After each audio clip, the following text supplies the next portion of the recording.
Today's webinar is Unlocking the Secret to Perfect Pours and Bigger Margins. I'm really excited about our guest today, which is Louis. I'll introduce him here in a second. I see our participants are kind of popping off here, so I want to make sure everyone gets a chance to get in. And we'll kick this off here right at 2:32.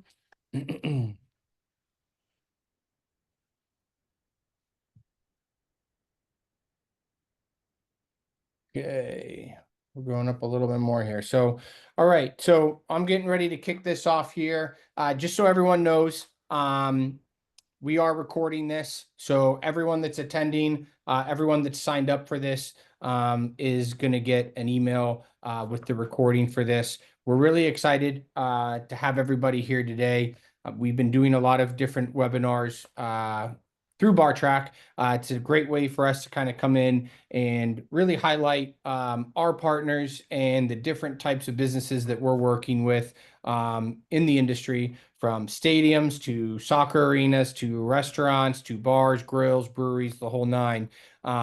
Today, I'm pretty excited because we have someone that I actually personally onboarded into the BarTrack family here, Louis, and I'll get to introducing him here in a second. But at the end of this, we will have an opportunity for questions, Q&A. So please, if you have any questions, feel free to go ahead and send them over in the chat section. I know that we had some of our seasoned webinar attendees have already sent over some questions, so we love that. If you always want to send them over ahead of time, we're excited to get those in and get those out. But if you have any questions, feel free to go ahead and put them into the chat, and we will get to them at the end.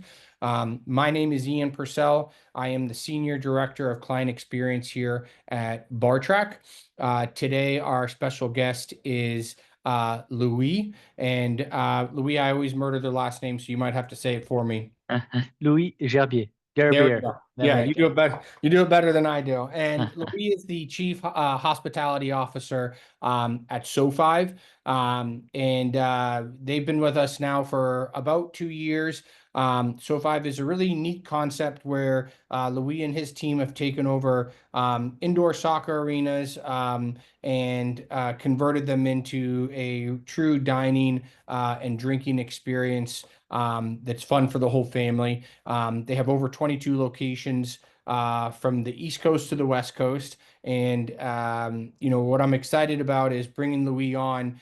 He just has such a drive and understanding for managing everything across from poor costs and operational efficiencies. He's amazing with his staff at all these different locations. They acquire a lot of locations. Louis is very good at taking on a staff that have worked at other businesses and kind of bringing them into the SoFive family, getting them to align in processes. And I'm excited for him to talk about that. But Louis, maybe you could go ahead and just introduce yourself here, talk a little bit about your experience with SoFive, your background, where you came from, for the attendings here.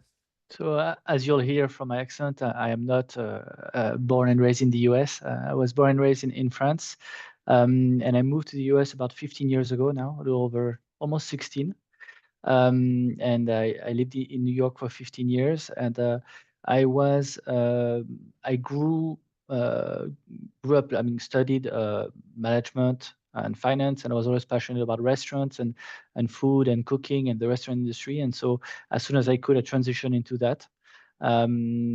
First in New York, in bakeries, and then being CFO of a restaurant group and being highly involved with all the food and on all of that. And then about almost 2.5 years ago now, I managed to find a position that was perfect for me because it merged my two passions for food and for soccer. And so I joined SoFive at the head of all the hospitality vertical.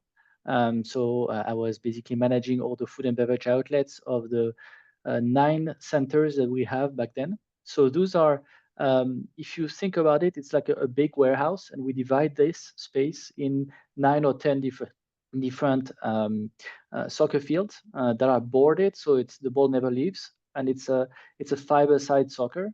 That's the core concept of our brand. And you have between 8 and 12 fields in one facility, and then next to it, you have a large lounge, restaurant, bar area. So we grew from nine location back in September 2023 to 22 today. Mm, So we're in 10 different states, and 16 out of the 22 locations have a license to serve beer and wine. Our concept is really that we don't try to think of this as a food and beverage outlet as a commodity, but rather that a full part of the experience. And I think it really resonates with the people that our customers. They come to SoFive to play because we have state-of-the-art facilities, but also because we care about the after soccer. mhm. And I think it's very much part of if you're a core soccer enthusiast, it's not only about what's happening on the field, it's also about all the banter and the replaying the game around the pitcher of beer or some wings and whatnot. So it's very important, and as we're also talking to business owner, it's very much of a profit center. That's how we try to think of it. A lot of people tend to think of it as a commodity, and we really think of it, or an amenity, sorry. And we really try to think of it as a profit center, just like you would go to movie theater. They make a lot of money from the popcorn and not only the tickets. So that's how we try to think of it. Have it really thought through as a business in itself. Yeah, no, that's great. And maybe you could touch a little bit on, you went from 9 locations to 22 locations pretty quickly there. Mhm. What was that growth like, and what's your growth plans moving forward? Are you going to see that continued growth every year? Are you scaling that back a little bit? What does that look like for you? So I think we started doing acquisition in new markets, namely Chicago. We acquired 2 centers in Chicago, which has a very, very strong, population who are playing soccer. A lot of Latinos, Mexican community mostly, very, very, passionate about the football, and about drinking Modelo. So it Mhm. was a perfect fit for me and for us. Yeah. And so we acquired a couple of centers in Chicago, and then we acquired one more site in Los Angeles, where we already had 4 sites, and one in San Francisco Bay, in Alameda, which is next to Oakland. And then we had the opportunity to take over a portfolio of 9 centers all along the East Coast. And so, those might have been a bit less of our core customer base that we had before, which was mostly Latinos. And it was a bit more diverse, I would say. Mhm. And so very interesting challenge to also, cater to different type of customers as far as a bar program is concerned. Mhm. So, looking for a lot more craft beer as opposed to, more Modelo beer on the West Coast, for example. Yeah. So very interesting from that perspective. And the goal for us is, and we already, as of today, the largest private operator of soccer fields. So, Hmm. we have the highest number of fields of any operator in the US. And our goal is to keep, working on this and build a company that maybe one day has 100 centers, in the Yeah. next 5 years.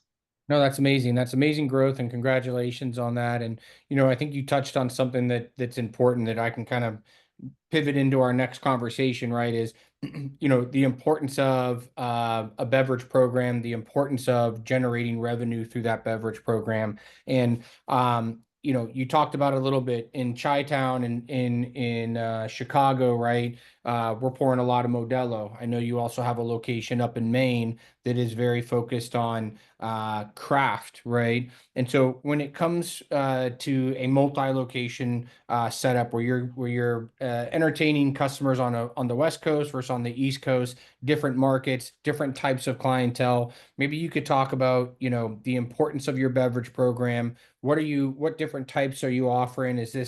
Are you mainly bottles, draft? Do you do cocktails? What does that look like? And then maybe start to touch in a little bit too for our viewers. What does that look like from a pour cost perspective, right? We're pouring Modelo at one location, we're pouring a high-end craft beer at another. How does SoFive manage their pour costs? How do they manage their margins, not just from a beverage program, but also from food and the other aspects of the products that you're selling? Yeah, absolutely. So what's really interesting is, we have all types of food outlet. We have a small concession stand that serve beer from a kegerator, or We have, the huge bar with 24 taps of Modelo in Chicago. We go through 40 kegs a weekend, 40 half barrel a weekend.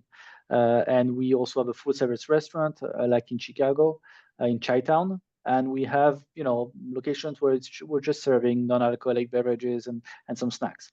So we get to see a bit of everything. And what's interesting also with our store is we had a lot of acquisition, which means that we run into a situation where people were using bottles and beer and draft beer and all kind of, different type of way to serve the alcohol. What we notice is that it's quite complex to be able to account for every sale and have a very accurate cost of goods for canned and bottled beer, as opposed to draft beer. So obviously there's a story of Bar Track that we built together, where we've been able to really narrow down our pro cost significantly. But for example, we took over a location in Los Angeles a couple of years ago, and they were selling buckets of 6 beers for $18. So $3 a beer. They're paying $1.50 for each, so their pro cost was 50 cents on the dollar. So obviously that's quite shocking when I first walked in. They have a lot of beer. They have a lot of beer sales, but then the profits were minimal because once you account for waste, theft, if any, staff cost, and paying electricity and all of that, you have a very small margin. And we walked in, tried to increase prices, got a lot of backlash. So you need to really finesse it location by location based on the customer profile, the price elasticity, and be able to really understand, while keeping a consistent approach globally, understand that there is very different pace to it. And there's stages to get to where you want to go. You can't go from 0 to 100 in a month. You need to if it takes a year and a half, it's better than, doing it too fast and then regretting it because you have to drop prices because so much backlash. People walk out and flip tables because you increase their beer from 5 to 7. So you really have to be flexible and understand that you're playing the long game. You also have to educate the staff to understand that it's not because you say that your pour cost should be 25% that it is. Managers assume that their staff is honest, and it's good nature. I like that. I always trust but verify, and that's the second part of the sentence that is the hardest. And I think that for us, the best way to do that was to transition away from beer bottles and beer cans, and to go more and more towards draft. Because with Bar Track, we were able to really, be able to track up to the ounce level, ability to pour and sell the product. So, we went from 50% pour cost in some location that we acquired to now you're looking at 23% pour cost. So, tremendous improvement, and also a great way for managers to hold their staff accountable, because when, beer is flying off left and right of the shelf, the managers are not holding their staff accountable, and they don't have the tool to do so because they don't have the tool to verify how much is being poured compared to how much is being sold. So that's challenging. Now, I'll go back to, and tell me if I talk too much, but no, keep it going. This is why everyone's here. Yeah. One critical part, of course, of a full program of a bar and restaurant is the food also. One way we've been able to really track, our food cost as well as our pro cost through draft and through Bar Track is using a system called Craftable. So it's a restaurant profit management tool that allows us to compare, how much inventory we've used over a period of time by taking inventory, taking into account your purchases and depleting your recipes. Basically, if you sell, 4 quarter pounders or 400 quarter pounders, you should have $100 pounds of meat, ground meat, that should have been, depleted between two inventory dates. If you start with 50 pounds of ground beef, you purchase 100, you've used 100, you should have 50 at the end. Well, if you only have 25 pounds at the end, there is something missing. You're over portioning. There is staff, maybe selling some product and to the customer, but not entering into a system so it doesn't deplete. And so that's as soon as you can measure that variance between your actual cost of good and your theoretical cost of good, that's when you start being able to act upon it and to hold your staff accountable. And it gives tools to the managers to do that. That's what BarTrack does so well. Yeah, yeah.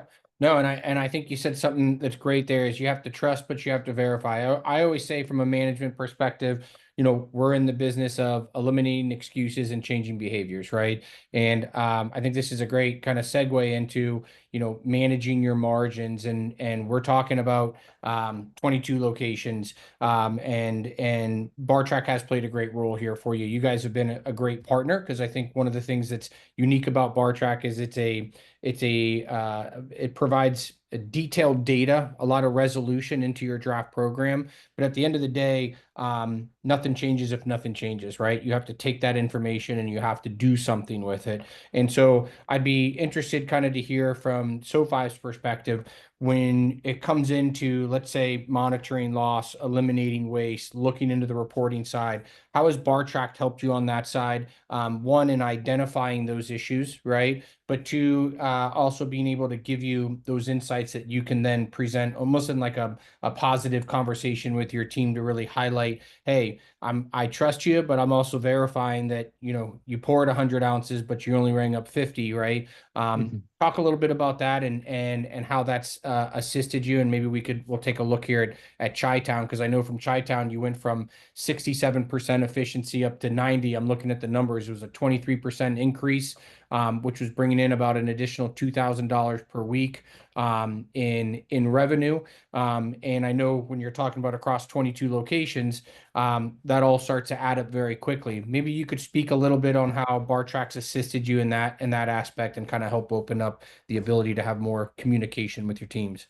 And it's critical for us because we take over a location that have an existing history, a staff with their built-in habits, whether they're good or bad. You see all of it through our portfolio. Most recently, there was a location in Richmond, Virginia, where the general manager is exceptional. He works around the clock. He knows everyone by name, and he's really amazing. And I think he relied on his staff and believed that everyone was just as honest and thorough and than he is. And when we presented the first reports, he was saying like there's something wrong with BarTrack. I was like, okay, maybe that's true. You know what? I'll give the benefit of the doubt. Why don't you close on those nights? Make sure that every beer is being rung. And we're looking at I think 30, I think it was 37% waste on Hmm. the beer line. Okay. Hmm. Obviously, they have really old kegerators, so there is a portion of the waste that was accounted for quality, and that was clearly flagged by BarTrack. But there was a lot of rang poor sales being poor, but not rang into our POS. And so I told him, okay, you know what?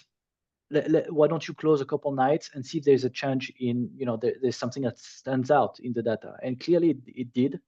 And it allowed the general manager to not only understand, but be able to go to the staff that was on those specific nights where there was like consistent,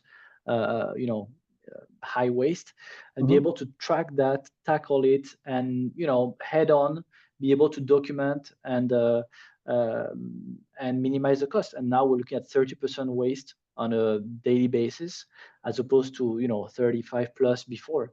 And Hmm. just because they have the data, they can hold their staff accountable. Hmm. And there is no more guessing or hoping that the staff is a good staff.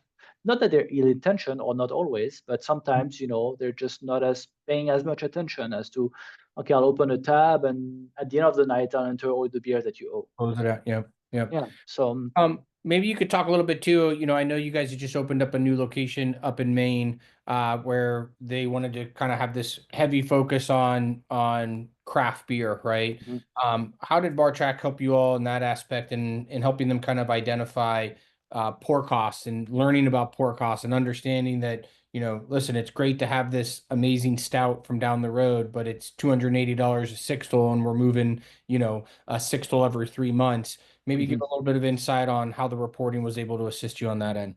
So it was a double IPA, not a stout, but Okay. Got still a delicious one, but it. quite expensive. It's a Yeah. liquid gold. Yeah.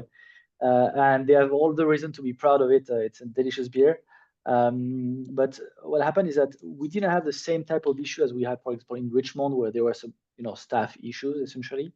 Uh, it was more like the pour were correct. There was no issue with over pouring or anything like that. It was really just being able to manage the pour cost and be able to have a variety of product that would fit that would help us bring the pour cost down. So finding the right balance between you have 10 lines of beers. Do you need nine craft beer and one domestic?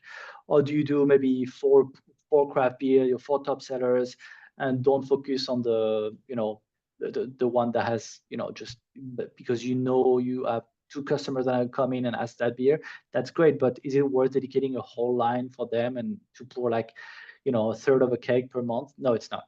So Mhm. we managed to educate that, and I have to give you credit because Ian, I think that coming from the outside, it really helped to have a different voice, because Mm. I was saying the same thing to the staff who, you know, they were defending themselves. They were not working against it, but they were defending themselves because they truly believe that's what was best for their business, and I Mm. respect that. But Mm. having that different experience and also those objectively those different expectations in terms of pour cost, it was important for me and for you to work together to explain things differently. And in the end, they managed to open up a few lines and happily are serving some more domestic, some more imports, and they reduce their craft beverage. And I think that it's a success because we've already brought down the pour cost from, I think it was probably at the beginning 35 plus at least, where we're not 29%, 29, Mhm. 30%. And we've just been working on it for a couple of months. And I think that if we keep making sure that the right product mix is there and give them the opportunity to you know switch out seasonals and whatnot, it's definitely something they'll be able to keep bringing the pour cost down. Yeah. Um, One thing that is also quite interesting with BarTrack is that it's given me the ability to track at a distance the performance of our walk-in coolers and our kegerators. And it happened to me that I saw a lot of waste on one line, and the staff kept telling me, no, nothing is wrong, nothing is wrong. And I was looking at the temperature dropping slowly over the course of a couple of days, and I flagged it, and the staff ended up realizing that one of the how do you call them, the switches, the electric how do you call them? For the cooler or? Yeah, the cooler, basically one of the cooler electrical line was down, Yeah. which was, I think it was for the um, Michael? glycol lines, the Yeah. glycol, cooling unit that was down and basically impacting our beer sales because Yep. we were pouring a lot of foam and the staff wasn't able to see. And I was able to flag it thanks to the backtrack report the next day. And they were unable to figure out what was wrong. And only because of this was I able to flag it and, from miles and miles away. So Yeah. that's quite great as a multi-unit operator to be able to have your finger on the pulse without being on site. Yeah, no, I mean, as someone that grew up as a bartender for too many years of my life and then ended up owning the bar I bartended at, right? We tend to take all of our loss and just say it's a bartending issue. But I think when you have that ability to segment quality related issues and put them into their own category and have those conversations with your staff, it builds a level of respect and a level of accountability because they understand they're not getting blamed for things that are out of their control. It also gets them, I think, communicating a lot more as they move forward. So listen, I appreciate all of this. I know that we have some questions here that came through. If anyone wants to add in some additional questions, feel free to go ahead and put them into the chat here. I want to make sure that we stay true to our time because we try to keep these to 30 minutes. But one of the questions that came across, Louis, was how are you standardizing beverage programs across multiple locations while maintaining brand consistency and operational efficiency? And you can keep these kind of quick and to the point because we've got a handful, and I want to make sure that we get the people that wrote in questions answered. So I try to always keep in mind that there is always something. Our business is not like Buffalo Wild Wings, where it's a bit more consistent across all the locations. We very much try to stay. We're a grassroots movement. It's soccer for the community. It's very very community based. There's a lot of people who come in as kids, then come in as parents, and even our grandparents now and come see their grandkid take classes at our locations. Locations that have been open for 25 plus years, and so we try to stay true to the culture of the local, the people who play soccer there. And so that also means being able to offer certain products that is that cater to them and that feels like it belongs to that place. So we try to keep that in mind while also having a standardized kind of like product line that is that we know works everywhere and have been tested over time throughout our 22 locations, and we can see what performs best. Try to give a bit of freedom to the staff locally, while also explaining that they can't just Really, there is a really what they structure to want. it. Yeah. If they want to add things, they have to ask us, and we're always open to do it. But there needs to be a business case behind it. It cannot just be like, oh, I just want to add my own things. It's not their bar. Yep. It's that's what's important for them to understand also. Understand that. Couple other ones here, and just so everyone knows the questions that are coming in. If I don't get to your questions, we will email you. We will still get them answered. We'll email them to you. One of the ones that's kind of talking about the staff here is how do you incentivize, how do you train and incentivize staff at all these different locations to maintain, let's say, consistency in pouring, portion control, upselling, things of those nature? So what's really important to understand is that we're not bar operators, right? We're soccer center operators, Mhm. and we're training people who might have a bit of service industry experience to be better bartender or baristas or however you want to call them.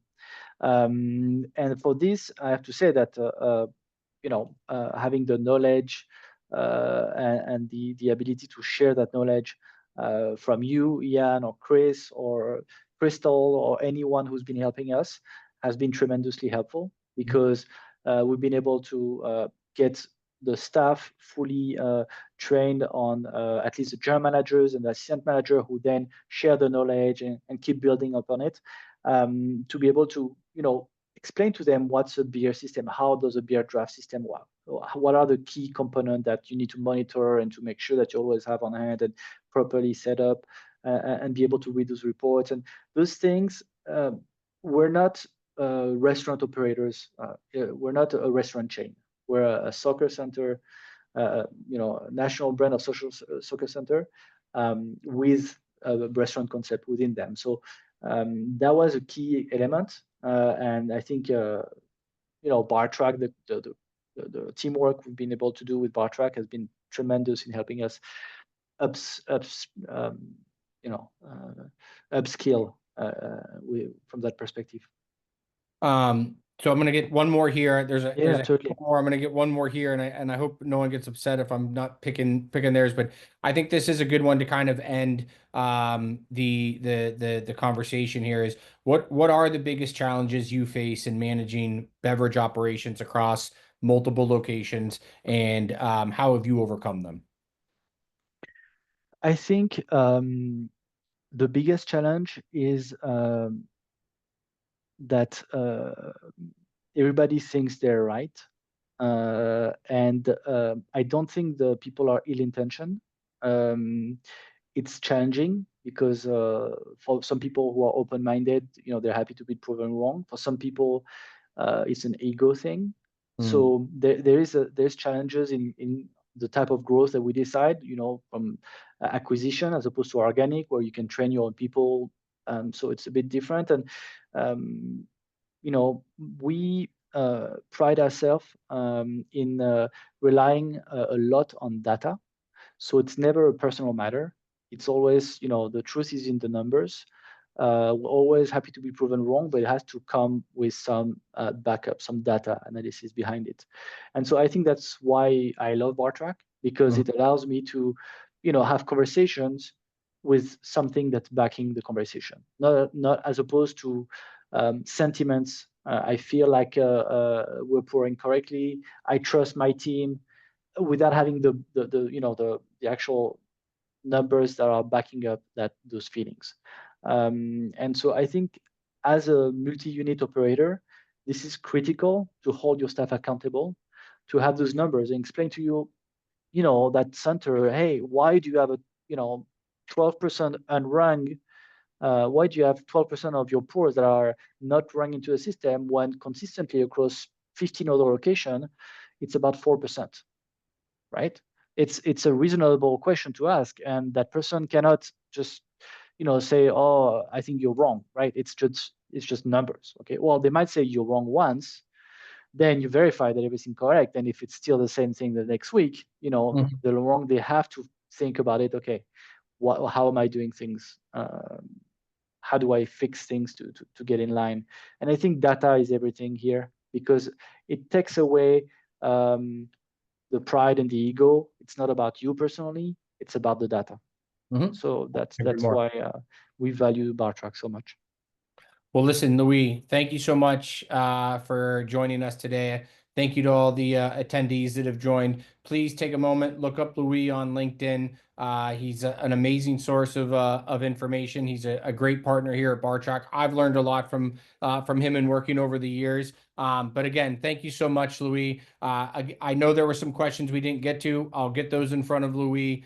He can respond to them via email. We'll shoot those out to those that asked via email. But thank you so much for joining today, and we look forward to seeing you at our next webinar.